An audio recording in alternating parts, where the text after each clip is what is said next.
តនតយសាទុព្រះគុណខ្ញុំព្រះករុណាសូមអភិវឌ្ឍបន្ទុកកាយវិចារចិត្តក្រាបសុពេននមស្ការគឺតៅគឺគូប្រជុំបីនៃរត្រៃរដ្ឋគឺពុទ្ធរតនៈមួយធម្មរតនៈមួយសង្ឃរតនៈមួយដោយសេចក្តីគោរព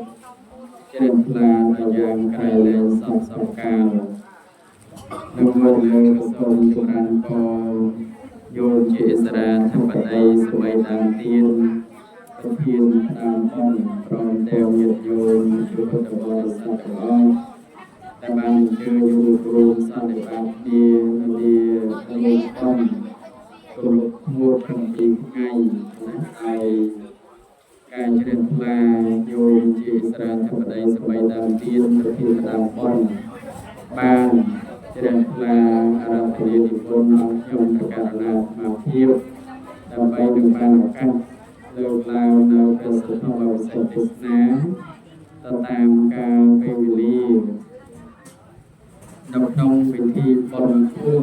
7ថ្ងៃនេះដោយទឹកចិត្តសទ្ធាជ្រះថ្លារបស់យោមជាឥស្រាធិបតីគឺជា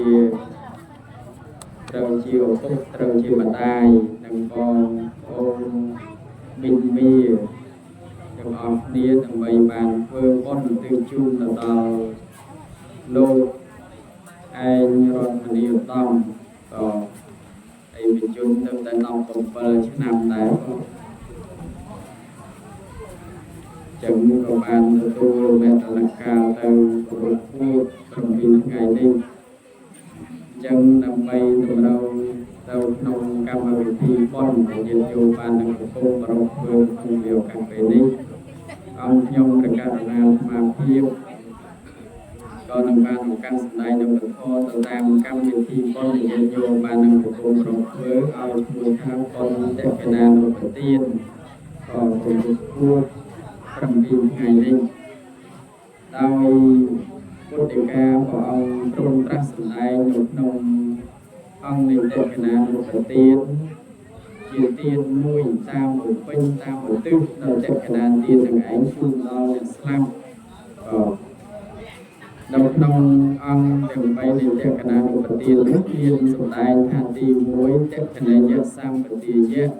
ធ្វើទានចំពោះលោកអ្នកមានសិលទី2ទាយកាណាំឧទ្ទិសសេនៈញាតិញោមទាញពីអ្នកឲ្យឧទ្ទិសដល់ខ្លួនឯងទី3បេតាណាំអន្តណោអនុមោទនេអ្នក